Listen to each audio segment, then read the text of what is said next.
Welcome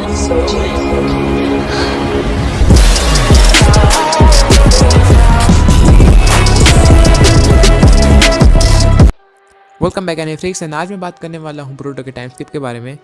time skip के बारे में बहुत सारी चीज़ें चल रही थी जब से इकीमोटो ने कहा था कि टाइम स्किप क्लोज है काफ़ी ज़्यादा, एंड मैं पर्सनली काफ़ी ज़्यादा हाइप था टाइम स्किप के बारे में। अब क्योंकि बैटल एंड हो चुका है एंड वॉल्यूम भी अगले चैप्टर के साथ एंड हो जाएगा, तो प्रोबेबली अगला चैप्टर लास्ट चैप्टर होगा पार्ट 1 का बोरुटो के, एंड प्रोबेबली हमें मार्च से देखने को मिल जाए पार्ट 2 यानी आफ्टर टाइम स्किप। एंड काफ़ी ज़्यादा अच्छा होगा अगर ऐसा हुआ। ऑल्दो कम्युनिटी में एक चीज़ चल रही है, या तो चैप्टर 55 में मिलेगा या तो चैप्टर 58 में मिलेगा, क्योंकि देखो कई सारी चीज़ें हैं जो कि रैप अप करनी है लोगों को एंड वो एक चैप्टर में नहीं कर सकते। एंड एक बात है कि ज़रूरी नहीं है कि वो सारी चीज़ें अभी रैप अप करें, टाइम स्किप के बाद भी कर सकते हैं, ज़रूरी नहीं है कि अभी करना है सारी चीज़ें। ऑल्दो कुछ चीज़ हैं जो कि ज़रूरी है अभी रैप अप करना, जैसे कि कारा का क्या होगा क्योंकि लीडर उनका मर गया है। ऑल्दो अब मैं कोई डिटेल में नहीं जाना चाहूँगा कि अभी भी कवाकी के अंदर हो सकता है इशिकी, टू बी ऑनेस्ट, एंड मुझे लगता है एंड मैं भी आगे जाकर एक उस पर थ्योरी वीडियो बनाऊँ तो वो अलग टॉपिक, उसको अभी नहीं छेड़ेंगे हम। अब कारा मेंबर क्या करें भाई, राइट? वो अपने रास्ते जा सकते हैं, या तो कुछ ऐसा करें या कुछ ऐसा हो जिससे उन लोगों को वेट करना पड़े 3 या 4 सालों के लिए ताकि टाइम स्किप हो पाए आराम से एंड वो कोई मूव ना उठाएं, सिमिलर टू अकात्सुकी। ऐसा काफ़ी ज़्यादा हो सकता है। इसी वजह से थ्योरी सोची हैं जो कि काफ़ी ज़्यादा पॉपुलर भी हैं, जिनको मैं बताने वाला हूँ। फर्स्ट थ्योरी है कोनोहा डिस्ट्रॉयड, एंड ये थ्योरी चैप्टर 58 के फेवर में आती है, जहाँ पर यहाँ पर क्या होता है, जब बोरुटो कॉन्शियसनेस रीगेन करता है, टेलीपोर्ट करता है वापस कोनोहा में, वो देखता है कि थोड़ा सा पार्ट विलेज से डिस्ट्रॉय हो गया है एंड कोड है वहाँ पर।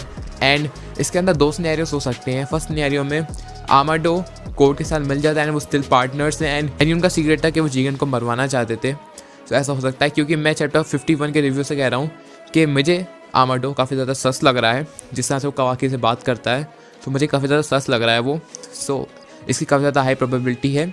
एंड सेकेंड सिनेरियो ये है कि कोड अकेला है, यानी आमाडो स्टिल स्वीट इनोसेंट बंदा है एंड कोड कहते हैं सास्के को देखता है एंड सास्के बताता है कि ये कारा का मेंबर है एंड इसको नारुतो या फिर मैं ही हैंडल कर सकती, किसी और की बस की बात नहीं है।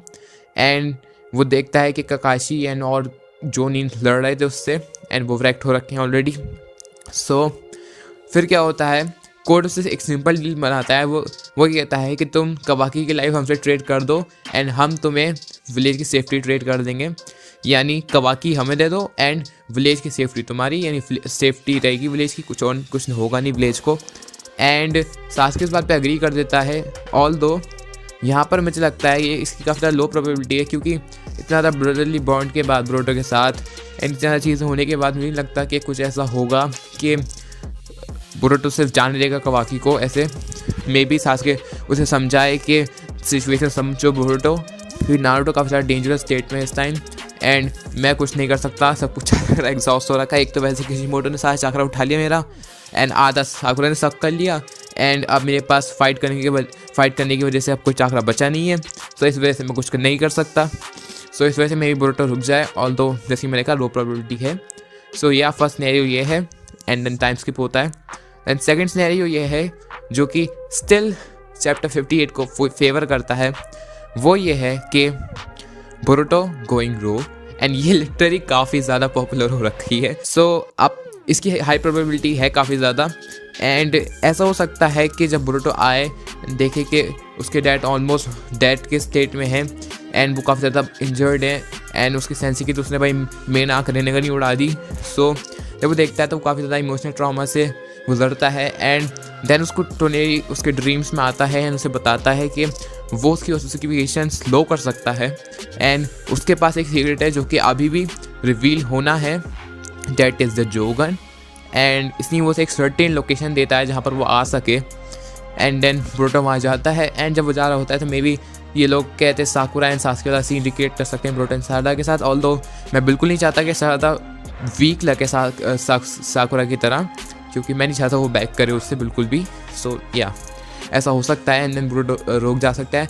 एंड इस पर मैंने कोड को भी इन्वॉल्व करा है एक अलग थ्योरी में, उसकी लिंक आपको आई बटन पे मिल जाएगी, आप वहाँ जाकर देख सकते हो। वो एक अलग ही है, ऑल्दो वो चैप्टर प्रेडिक्शन की वीडियो में आ जाती है टाइप लेकिन फिर भी वो अभी भी कनेक्ट हो सकती है। सो या ये था। देन लास्ट थ्योरी है जो कि फेवर करती है चैप्टर 55 को, वो ये है कि everything will be fine. And ये थ्योरी मैंने बहुत पहले एक थ्योरी वीडियो में कवर करी थी, जिसके अंदर मैंने बताया था कि सब कुछ ठीक रहेगा, एंड वो काइंड ऑफ ट्रू निकली अभी तक, क्योंकि उसके अंदर मैंने बताया था कि सब कुछ सही रहेगा एंड सिंपल टाइम स्किप हो जाएगा, एंड वही हुआ यहाँ पर क्या कहते हैं, कुछ ज़्यादा हुआ नहीं। नारुतो मुझे नहीं लगता मरा है, एंड कावाकी भी सेफ़ है, बोरुतो भी सेफ़ है, सासुके भी सेफ़ है, ठीक, कोई मरा नहीं है। एंड वो जब वापस जाएंगे, तो अब अगर इस वाली वीडियो की थ्योरी के साथ जाएं, सो जब वो वापस जाएंगे, सो बोरुतो एक मेंटल ट्रॉमा से गुजरेगा, देन सासुके उसे कंफर्ट करेगा। मुझे पता है वो सासुके को कंफर्ट करने वाली चीज़ सासुके की थिंग नहीं है बिल्कुल भी, बट ऑब्वियसली उसका सेंस है, तो उसके अलावा और कोई कंफर्ट नहीं कर सकता। नारुतो वैसे ही एक डेंजरस स्टेट में है।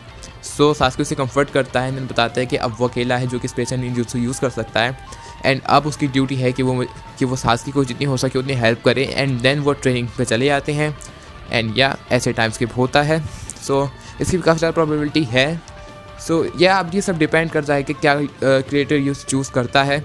एंड ऑल दो मैं चाहता हूँ टाइम स्किप जल्द से जल्द हो, क्योंकि मैं लिटरली वेट नहीं कर पा रहा टीन बोरुतो एंड सारे लोगों को टीन देखने का, खासकर जब मैं ककाशी को ओल्ड देखना चाहता हूँ, एंड सासुके को भी, एंड नारुतो को ऑब्वियसली। एंड ककाशी पता नहीं ओल्ड होगा भी या नहीं, क्योंकि ककाशी शिपुडेन और आपका सेम ही लगता है ऑलमोस्ट। सो ये थी मेरी थ्योरीज। आप लोगों को बताओ आप लोगों को क्या लगता है इन थ्योरीज़ के बारे में। एंड मैं समझाता हूँ, मैं चाहता हूँ कि जैसे जल्द टाइम स्किप आए, लेकिन मैं चाहता हूँ कि वो परफेक्टली एग्जीक्यूट हो। सो या अगर वेट करना पड़े तो नो प्रॉब्लम, लेकिन परफेक्टली एग्जीक्यूट होना चाहिए। सो या आज की वीडियो से विनती, मेरे रेटिंग इंस्टाग्राम ट्विटर को फॉलो कर लेना, मेरी वीडियो को लाइक कर देना, चैनल को सब्सक्राइब कर देना। एंड मेरा बहुत जल्दी कोलैबोरेशन आ रहा है एनिमे बोल्ट एक्स के साथ, एंड वो भी वीडियो प्रीमियर भी हो रही है। वो रेडी ऑफ हीलर का रिव्यू है, सो उसको देखना मत भूलना। सो या आज की वीडियो से विनती, मैं मिलता हूँ आपको अगली वीडियो में, तब तक के लिए।